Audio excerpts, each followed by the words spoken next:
baha ka walwalinina doorashada la sheegay ee markii magacayga lagu rido kiisa xaq ka soo saaraysa ayadana qabiyo uga tagi doona madaxweynaha wuxuu nagu wareeriyay systemka dalkan bedelayo waxaan ka dhigayaa system madaxweynenimo ama nidaam ri'aasi xaqo uga tagay qabiyo isagu baa iska dhaaf wuxuu yiri Ethiopia nagu soo duushay waa iska dhicinaynaa waa la dirinaynaa cadow hadoo shabaab ahaa jira cadow kale waxa jiro la yiraahdo Ethiopia xaqo uga tagay qabiyo asoo abay la dhaasi gareynayo baa aragnay wuxuu yiri Jubbaland yaan Axmedoobe waaran u jaray hal soo qabto 1500 askari oo diray oo soo dhamaaday askartii waa soo ordeen wuxuu uga tagay ayadiina qabiyo marka sidiisaba odayga waa oday iska qabiyaba saddex sawir oo waxa inii sheegaya dawladda hogaamiye madaxweyne Xasan Sheekh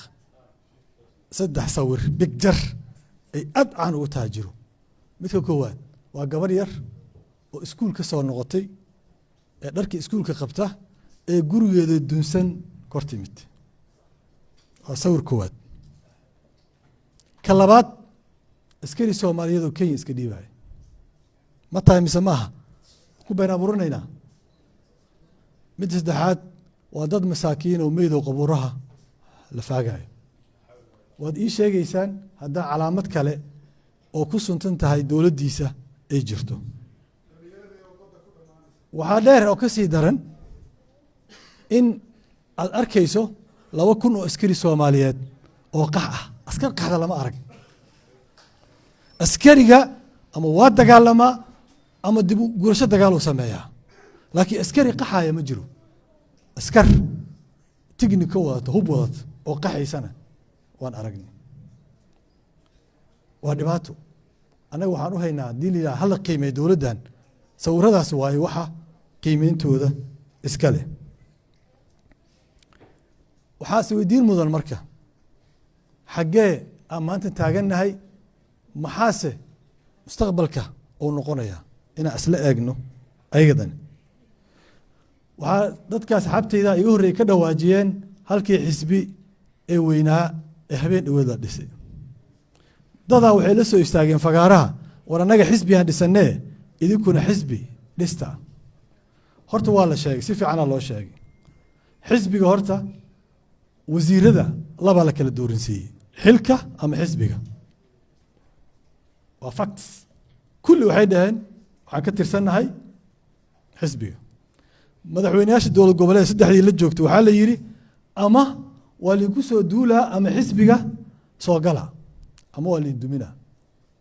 kulligood xisbigay soo galeen madaxweynihii waa la socotaan waxa uu dhibka badnaa oo gorgortan galay koonfur galbeed sidii lagu keenay waa la socotiin laba faraa la isku taagaa meeshaan ama waa lagu duminaa ama xisbiga soo gala xoolaha xafladda lagu qabtay xisbi ma laga qaaday yaa iska lahaa qaranka Soomaaliyeed xisbiga xeerkiisa ma aragteen xisbiga waxaa lagu yaqaanay in horta koow xeer loo sameeyo labo golayaashiisa la doorto saddex hoggaankiisa loo tartamo soo wax soo lama aqoonin gacanta taag meesha dadka uga masalayaan xisbiga inta wadaag gacanka soo wax qabadka maaha waa systemka meesha looga miisaalinayo qaabka uu dhisan yahay kaas madaxweynaha wuxuu ahaa hadda saaxiibkay waxa ay tusay kulanay jariidadii koolaad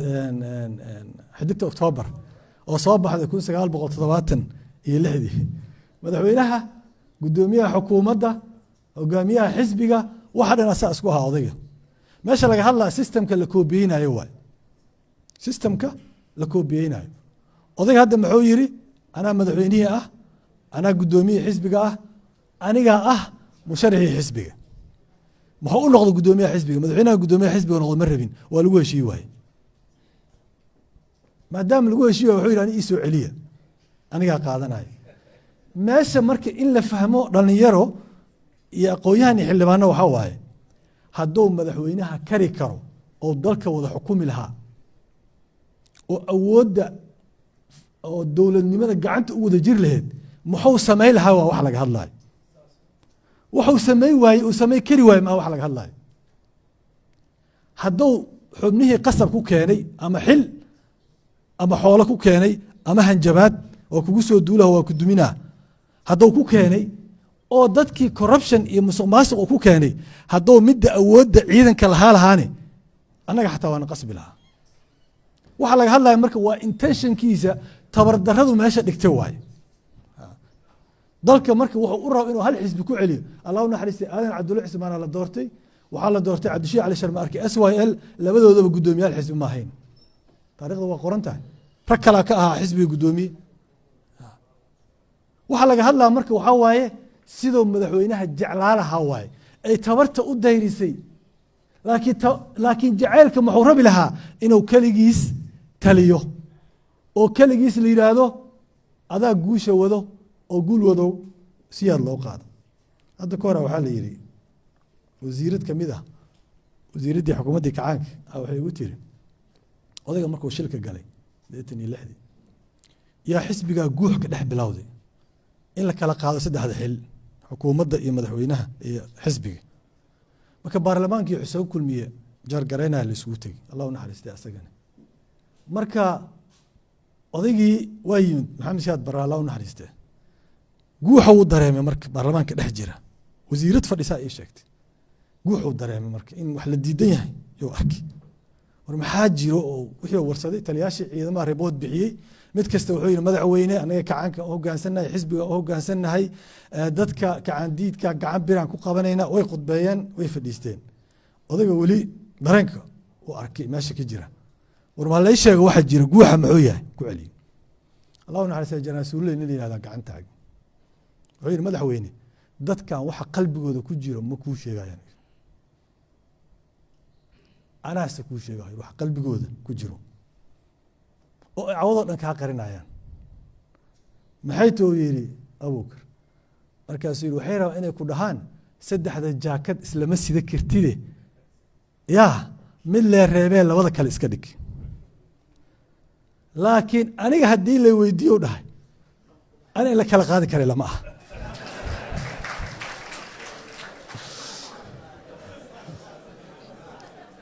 aniga waxuu rabaa statementigiina inuu sheego lafihiisane caynsado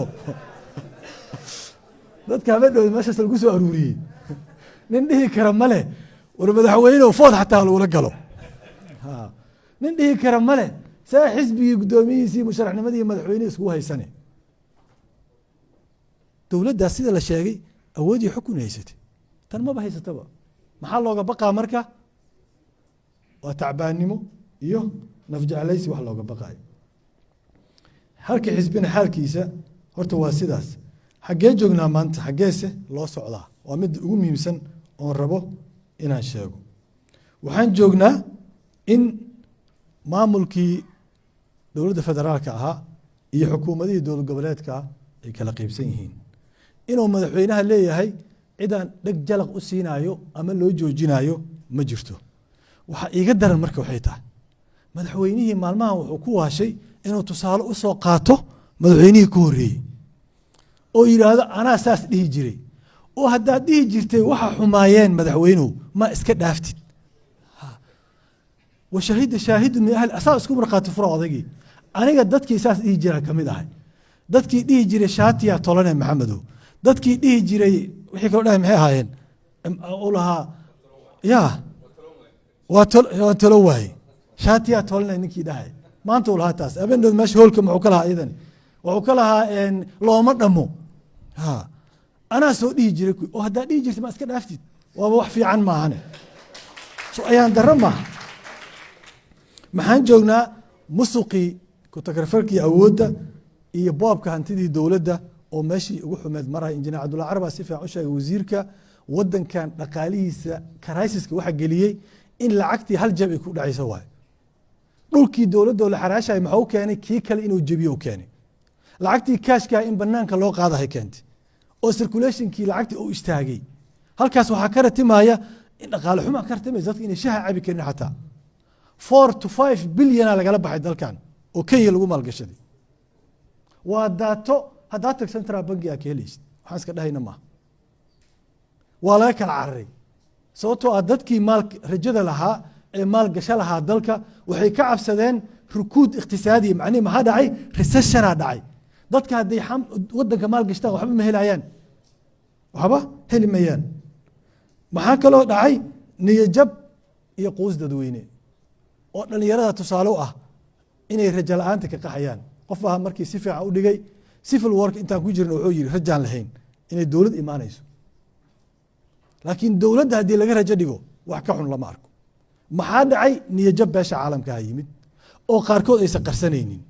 habeen dhaxaas dalkan hal tweet oo Maraykan qoreenaa gelgelay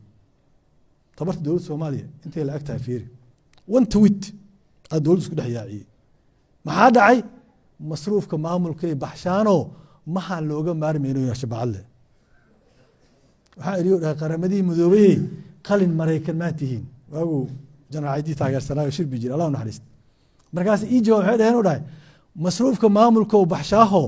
maxaan looga maarmaynin. Maraykan ma la hadli karaa? madaxweyne intii soo geliyay ribalay dhaheen warkiisii ay dhaheen waxaan kuma jirno. hadda lacagta amisom waa laayahay 8,000 amisom la soo reebay January ilaa hadda mishaar ma qaadan ciidanka nala jooga Afrikaanka ah.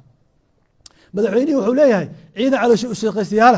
aan dowlad Turkiga ka raadsanaa, kuwa kale Ethiopia ka raadsanaa, kuwa kale Uganda ka raadsanaa. war 70,000 oo wiil oo Soomaali hadday wax tari waayeen soo caloosha shaqaysta wax u tara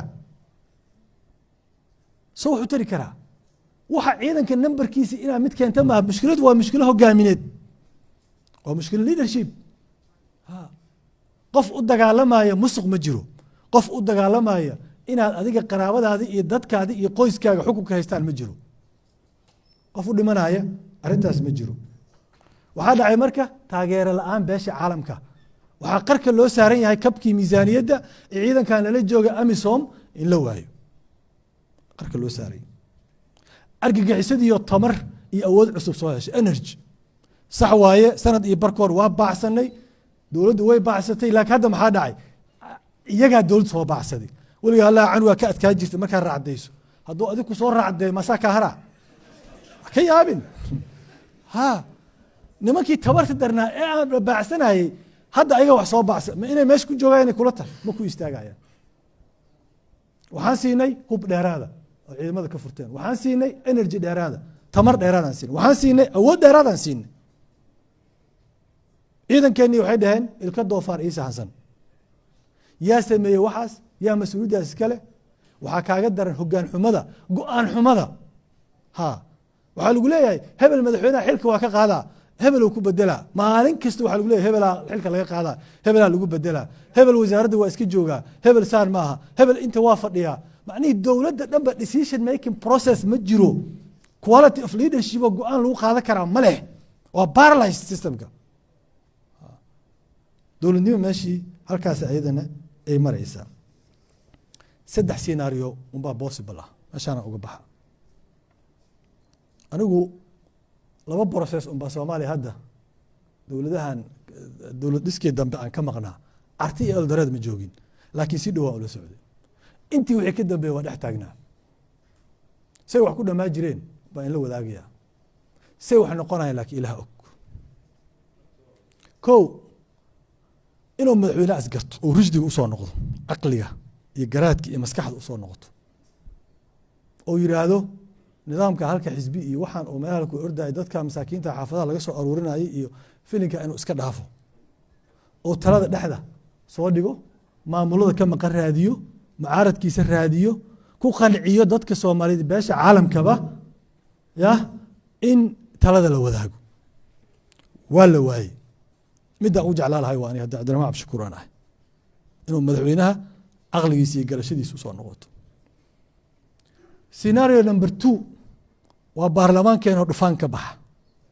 baarlamaanka aniga aan ka tirsan oo xildhibaanada aan ka tirsan yihiin waa dhufaanan yahay. aniga ma diida ma dhihi karo, laakiin waa dhufaanan yahay.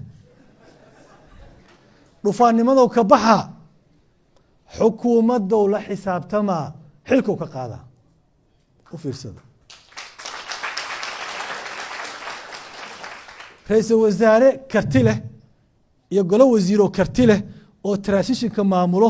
aa la keenaa. waa sidai ahaa jirta. haddii madaxweynaha loo taag waayo prime minister lagu baxsan jiray. noo muuqato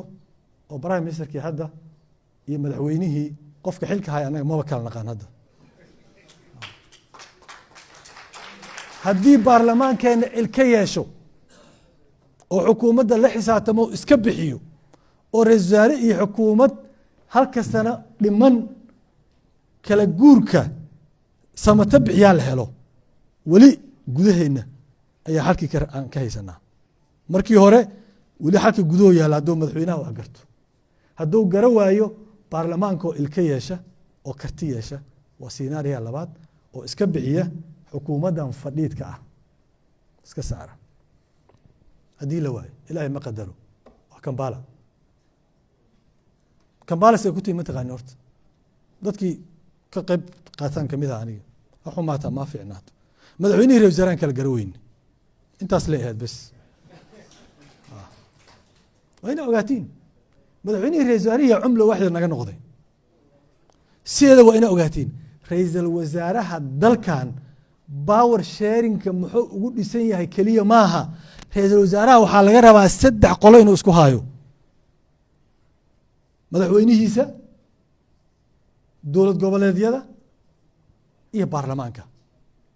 intaas inuu isku hayo asaa laga rabaa allen waa ra-iiskii xukuumadda howlwadeenkii laanta fulinka waa ninkii ugu sarreeyey hadduu markii yidhaahdo madaxweynaha ka dhex hadlaani madaxweynaha koobigiisa ahay hadda waxay noqonaysaa marka in laysla aado dalka dibaddiisa ama kambaala ha noqoto ama cape town ha noqotee in dalka dibadiisa aaday noqonaysaa waa inaa ogaatiin waxa keenay sababtoo ah madaxweynaha hadduu xil ka dhammaadana iskama joogi karo awoodoo dalka ku qabsadana ma leha tabar ma leh dadka masruufka iyo biilka bixiyaane ma ka yeelayaan oo hal tawiida intuu qalqal ku dhacay dalkan aad aragteen saas daraaddeed aniga talada inta maxaa uga jeedinaa kuwa madaxweynaha la jooga runta uma sheegi karaan dhibaataa haysata war madaxweyne oo 3 option